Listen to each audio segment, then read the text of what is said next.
Hello everyone. मैं doctor Swati Sharma. आज हम लोग शेक्सपियर के प्लेस के जो 12 मोस्ट ईविल कैरेक्टर्स हैं उनके बारे में डिस्कस करेंगे। 12 ईविल कैरेक्टर्स शेक्सपियर के प्लेस के बारे में मैं आपको बताऊंगी। ये कैरेक्टर्स जानने इसलिए ज़रूरी हैं क्योंकि इन कैरेक्टर्स में से क्वेश्चंस पूछे जाते हैं विभिन्न एग्ज़ाम्स में, चाहे टीजीटी के हो, पीजीटी हो, जीआईसी हो या नेट के एग्ज़ाम हो, किसी में भी इनसे संबंधित क्वेश्चंस पूछे जाते हैं कि ये कैरेक्टर किस प्ले में दिया हुआ है, या किसी कैरेक्टर के बारे में बताकर उस कैरेक्टर का नाम पूछा जाता है। तो आज मैं आप लोगों को इन कैरेक्टर्स के बारे में बताऊंगी। अगर आप पूरे वीडियो देखेंगे तो आपको सारे कैरेक्टर्स के बारे में पता चलेगा। It will be very interesting for you, और इससे आपको एक ही वीडियो में सारे विलेंस जो मोस्ट इविल कैरेक्टर्स हैं उनके बारे में पता चल जाएगा। तो चलिए देखते हैं कैरेक्टर। अब देखिए पीछे स्क्रीन पे आप लोगों को अपनी ये 10 कैरेक्टर्स लिखे हुए दिख रहे होंगे। 2 और हैं जिनके बारे में मैं आपको बताऊंगी। पहला कैरेक्टर है क्लॉडियस, जो कि हैमलेट में है। हैमलेट जो कि शेक्सपियर का बहुत ही फेमस प्ले है, जिसे टीएस इलियट ने आर्टिस्टिक फेलियर भी जो है वो कहा है, क्योंकि उसके हिसाब से उसमें ऑब्जेक्टिव कोरिलेटिव नहीं है। इसका मोस्ट इविल कैरेक्टर है क्लॉडियस, जो कि हैमलेट का अंकल है और जिसने हैमलेट के फादर की हत्या करी है बाय पॉइजनिंग हिम। तो ये केवल उसकी संपत्ति को यूजर्व करने के लिए क्लॉडियस ने हैमलेट के फादर की हत्या करी है। पहला character. The second character is Iago. Iago लिया गया है ओथलो से। ये शेक्सपियर की वो 4 फेमस कॉमेडीज ट्रेजेडीज़ हैं जिनके कैरेक्टर्स यहाँ पे लिए हैं। आप देख रहे हैं चारों ट्रेजेडीज़ हैं: Hamlet, Othello, King Lear, Macbeth. Iago Othello में से लिया गया है। ओथलो का मोस्ट इविल कैरेक्टर है और उसके बारे में कहा जाता है कि मोटिवलेस मेलाइनिटी इसके बारे में कहा जाता है। बिना किसी बात के ही वो ओथलो से बहुत ज़्यादा ईर्ष्या की भावना जो है वो रखता है। जेलसी, उसके अंदर जेलसी बहुत ज़्यादा है और इसी जेलसी की वजह से वो ओथलो के हाथों डेस्डेमोना को मरवा देता है और ओथलो खुद आत्महत्या जो है वो करता है। इसीलिए बिना, और ऐसा नहीं है कि उससे कोई दुश्मनी थी, मोटिवलेस मेलाइनिटी इसीलिए ही ओथलो के लिए कहा जाता है। The next one is Don John. Don John जो कैरेक्टर है Much Ado About Nothing. Don John ये स्लोएस्ट बर्निंग विलेंस में से एक है जो शेक्सपियर के। ये डॉन पेड्रो का इलेजिटिमेट भाई है और वो अपने भाई से जो है बहुत ईर्ष्या रखता है, जिस वजह से वो उसके खिलाफ प्लॉटिंग करता है। तो Don John Much Ado About Nothing का कैरेक्टर है और ये इलेजिटिमेट ब्रदर है डॉन पेड्रो का। द नेक्स्ट वन इज जैसे बहुत ही फेमस कैरेक्टर हिस्ट्री का, शेक्सपियर के प्लेज में बहुत ही फेमस कैरेक्टर और जिसे 4th विच के नाम से भी पुकारा जाता है, लेडी मैकबेथ। लेडी मैकबेथ का वो इविल कैरेक्टर है जो हालांकि वो एक बहुत एम्बिशियस विमेन दिखाई है, जो अपने हस्बैंड को बहुत जल्दी स्कॉटलैंड का राजा बनते जो है वो देखना चाहती है। इसीलिए वो उसको इंसिस्ट करती है कि वो डंकन को मार दे और उसके बाद गद्दी पर जो है वो बैठ जाए। तो लेडी मैकबेथ को कहा गया है क्योंकि इसमें जो है सुपरनैचुरल कैरेक्टर्स भी दिखाए गए हैं। तो सुपरनैचुरल कैरेक्टर्स में जो हैमलेट के एम्बिशंस को हवा देती हैं वो विचेस देती हैं। तो Lady Macbeth is called the 4th witch in this play. The next one is Caliban. Caliban Tempest से लिया गया है और एक ये क्वेश्चन भी आया था कि इनमें से कौन सा कैरेक्टर अर्थ को बिलोंग करता है। तो टेम्पेस्ट जो कि शेक्सपियर का स्वान सॉन्ग माना जाता है, उसमें प्रॉस्पीरो जब एन्चेंटेड आइलैंड पे जाता है, टेम्पेस्ट आपको पता है शेक्सपियर का ओरिजिनल प्लेज में से एक माना जाता है। It means it's source is unknown, और यू कैन से दैट ये जो है ये प्ले जो लिखा गया था वो एक ओरिजिनल प्ले था। और इसमें एन्चेंटेड आइलैंड बर्मुडा ट्रायंगल के उसमें वो दिखाया गया है कि उस पर बेस्ड है ये, जिसे उनको बोला जाता था द आइल्स ऑफ ईविल्स जो है बोला जाता था। उस एन्चेंटेड आइलैंड पे कभी एक साइकोरिक्स नाम की जो है वो सुपरनैचुरल कैरेक्टर विच रहती थी, और उसका बेटा है कैलिबान जो हाफ ह्यूमन हाफ एनिमल है, इसीलिए उसे अर्थ का एलिमेंट भी कहा गया है। और वो प्रॉस्पीरो जिसने उसे बोलना सिखाया, प्रॉस्पीरो जिसने उसको इस आइलैंड पे रहने लायक जो है वो बनाया, वो उसको ही मारने की प्लानिंग करता है, और उसी की बेटी को जो है वो उसके साथ जो है वो गलत जो है वो उसके प्रति उसकी भावनाएं जो है वो रखता है। तो Caliban is also one of the most evil characters in the plays of Shakespeare. और उसके बाद आता है, आप देख रहे हैं 5 कैरेक्टर्स हुए। The next one is मकबेथ।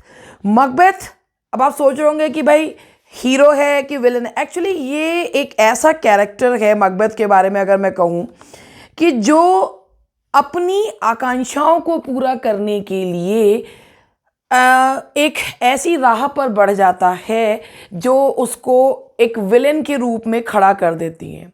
हालांकि ये बहुत ही कंट्रोवर्शियल कैरेक्टर है शेक्सपियर का, और मकबेथ जो है वो विलेन भी है और विक्टिम भी है।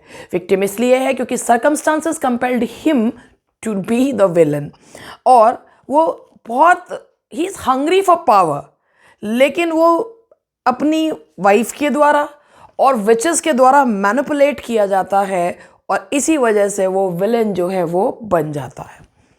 The next character is 7th, Aaron the Moor. आपने ये इसके में मैंने इसका नाम नहीं लिखा है, Titus Andronicus. Aaron the Moor, Titus Andronicus, जो कि शेक्सपियर की ब्लड ट्रेजेडी है, और इसके बारे में ये कहा जाता है कि उस समय लोगों को ट्रेजेडीज़ में blood, murder and all that बहुत ज़्यादा पसंद था। तो Titus Andronicus was a super hit tragedy, और इसमें जो 2 कैरेक्टर्स हैं एरन एंड टेमोरा, ये दोनों ही इतने विशियस कैरेक्टर्स जो हैं वो दिखाए गए हैं। एरन जो है वो एक विलेन टू द कोर है, जो कि सीक्रेट लवर है टेमोरा का, Temora the queen of goats. और इन्होंने कसम खाई है दोनों ने कि ये टाइटस एंड्रोनिकस के पूरे घर को बर्बाद कर देंगे। एरन चीफ आर्किटेक्ट है उस ट्रेजेडी का, जो टाइटस एंड्रोनिकस में टाइटस के बेटों का मरना, टाइटस की बेटी के साथ लवीनिया का रेप होना, ये सारी प्लानिंग एंड प्लॉटिंग जो करता है वो एरन करता है।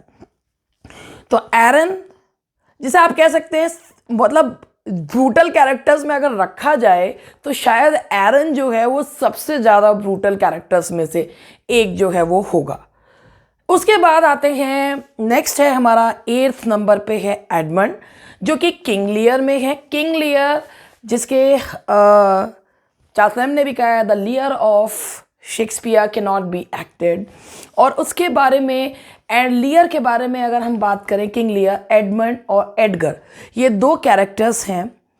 एडमंड फिर एक लेजिटिमेट सन है, और वो Edmund Gloucester, earl of Gloucester का लेजिटिमेट बेटा है, और वो उनके लेजिटिमेट बेटे एडगर से बहुत ज़्यादा ईर्ष्या रखता है, क्योंकि उसे ये लगता है, क्योंकि ये उस समय और वैसे भी क्या था कि जो भी संपत्ति है या नाम है वह लेजिटिमेट बेटे को मिलता है। ही वॉज द वन जो गॉन्ड्रेल और रीगन को आपस में लड़ाता है। ही वॉज द वन जो कॉर्डेलिया को मारने के आदेश देता है। ही वॉज द वन जिसकी वजह से किंग लियर को अपना ही घर छोड़ने के लिए, मतलब उसकी बेटियों को इतना ज़्यादा वो भड़का देता है कि किंग लियर की ट्रेजेडी के लिए बहुत हद तक रिस्पॉन्सिबल जो है वो एडगर है, सॉरी एडमंड है किंग लियर में।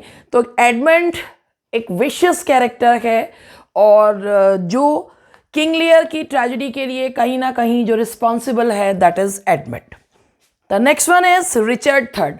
अब बहुत से लोग ये मानते हैं कि रिचर्ड थर्ड एक ट्रैजिक हीरो की कैटेगरी में आता है, लेकिन ये इतना खराब कैरेक्टर है कि उसको ये लगता है अगर कोई मेरे खिलाफ बोले, अगर कोई मुझ पे हंस दे तो उसकी खाल खिंचवा लो। और वो क्यों? क्योंकि उसका ऐसा करने का रीज़न क्या था? क्योंकि वो बहुत ही फ्रस्ट्रेटेड कैरेक्टर दिखाया है रिचर्ड थर्ड। इवन ये क्वेश्चन भी एग्जाम में पूछा गया था कि हंचबैक जो है, which of the Kings was a hunchback, यानी कि कुंवड़ किसके था, स्पाइन किसकी जो है वो टेढ़ी थी, तो that was Richard third. Richard third physical deformity से जो है वो पीड़ित था, ट्विस्टेड स्पाइन थी यानी कि हंचबैक कुंवड़ था, और विदर्ड आर्म, हाथ जो है उसका मुड़ा हुआ था। तो बहुत से लोग उस पर तरस खाते हैं, मगर वो एक बहुत ही खराब कैरेक्टर है जो कि बहुत एम्बिशियस दिखाया है। और इसमें इस रिचर्ड थर्ड प्ले में नियरली अ डजन कैरेक्टर, 1 दर्जन से ज़्यादा कैरेक्टर्स उसने मरवाए हैं। तो ट्रैजिक हीरो की कैटेगरी में आता है। और मैंने जैसे आपको बताया कि ये क्वेश्चन आया, मुझे ये याद नहीं कि कौन से ईयर में आया है, लेकिन ये मैंने क्वेश्चन पढ़ा है कि which of this king is hunchback, तो ये रिचर्ड थर्ड है, एक evil character. The next one is Shylock. Shylock merchant of Venice में शाइलॉक जो कि एक ज्यू है, और शाइलॉक जो केवल बहुत ज़्यादा जो है वो सूद जो है वसूलता है, क्रिश्चियन से बहुत ज़्यादा जो है वो चिढ़ता है। और वो जो है शाइलॉक एक बहुत ही जैसे कहना चाहिए वेंजफुल, बहुत ही बदले की भावना से भरा हुआ कैरेक्टर है। और एंटोनियो ने अगर उससे उधार लिया है 3000 डकेट्स, तो वो ये चाहता है कि बस उसके बदले में उसे उसके शरीर का 1 पाउंड फ्लैश चाहिए। उसे पता है कि यदि वो फ्लैश लेगा तो खून बहने की वजह से एंटोनियो मर जाएगा। मतलब उसमें अपनी ज्यू है तो वो क्रिश्चियन से इतनी ज़्यादा नफरत करता है कि वो उसे अपने पैसों के बदले मारने को तैयार जो है वो हो गया है। तो ये तो थे आपके 10 कैरेक्टर्स। ये 2 और कैरेक्टर्स हैं, वो भी मैं आप लोगों को बता रही हूँ।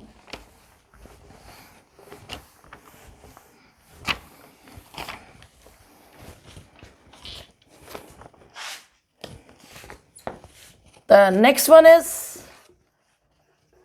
Cassius, Julius Caesar, and the last one Tybalt, Romeo and Juliet. देखिए, कैशियस जूलियस सीजर का जो जूलियस सीजर की हत्या के पीछे जो सबसे बड़ा कॉन्स्पिरेटर था, that was Cassius. Now who was Cassius? Cassius brother in law था ब्रूटस का। Brutus the noblest Roman of all, Brutus का ब्रदर इन लॉ था। वो एक बिट्रेयर था रोमन एम्परर का। ये कैशियस का ही प्लान था कि ब्रूटस को सीजर के अगेंस्ट किया जाए। कैशियस ने ही झूठे पत्र जो हैं वो लिखवाए, जैसे कि ब्रूटस को ये यकीन दिलाया कि रोम की जनता सीजर से बहुत ज़्यादा परेशान है। एंड दिस इज़ हाउ उसने ब्रूटस से के इसका भी कॉन्स्पिरेटर्स ने मिलके और उसमें ब्रूटस को भी शामिल करवा के उसको मारा, जूलियस सीजर को मरवा दिया। कैशियस के लुक को देख के कहा है लीन लुक, कि उसको देख के ही पता चलता है वो कितना विशियस है।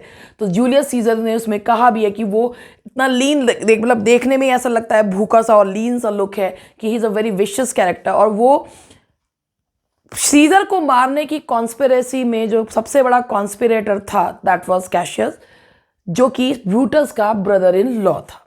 And the last one is जो ये ट्रेजेडी है, रोमियो एंड जूलियट, जो कि आपने पढ़ा होगा, star crossed lovers. Star crossed lovers Romeo and Juliet के बारे में कहा जाता है।